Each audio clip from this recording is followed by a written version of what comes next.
C'est le centre de conférence international Kenneth Kaunda d'une capacité de 2500 places assises, inauguré il y a à peine 2 mois, qui est choisi pour abriter les travaux du 4e sommet de coordination semestrielle de l'Union africaine avec les communautés économiques régionales et les mécanismes régionaux. La cérémonie d'ouverture s'est déroulée en plusieurs actes. En levée des rideaux, l'on a noté l'arrivée de 5 chefs d'État, présidents en exercice des communautés économiques régionales, dont celle très remarquée du président en exercice de la communauté des États sahalo-sahariens, SENSAD, le général Mohamed Idriss Déby Itno. Bon à savoir, les présidents des communautés économiques régionales sont au total au nombre de 8. Au second acte, souhaitant la bienvenue aux invités de marque,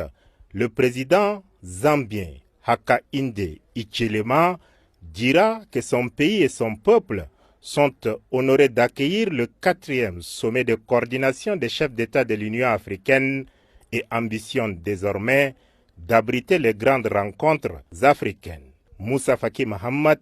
président de la Commission de l'Union africaine, précise pour sa part que cette 4e réunion de coordination semestrielle de l'Union africaine se déroule dans un contexte caractérisé par une multiplication sans précédent des crises multiformes. On assiste à une continentalisation progressive des zones de conflit. Après la Corne de l'Afrique,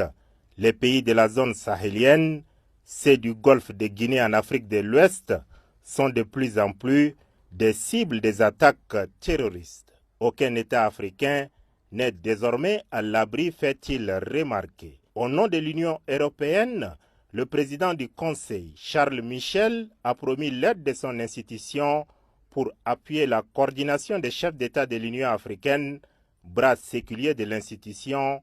panafricaine. Ouvrant officiellement les travaux, le président en exercice de l'Union africaine, par ailleurs, président de la République du Sénégal, Macky Sall, a plaidé pour une synergie d'action des différents présidents de la coordination des chefs d'État de l'Union africaine pour une réponse rapide dans la résolution des crises en Afrique.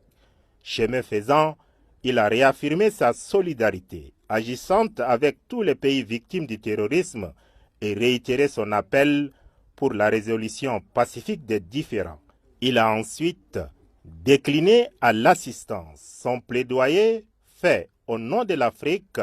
au dernier sommet du G7 tenu en Allemagne. Il s'agit de la réallocation du droit de tirage spéciaux pour soulager les dettes des États africains, une transition énergétique juste et équitable pour assurer l'accès universel à l'électricité, l'octroi d'un siège à l'Union africaine au sein du G20 et la production des vaccins en Afrique et leur accès aux plateformes de commercialisation.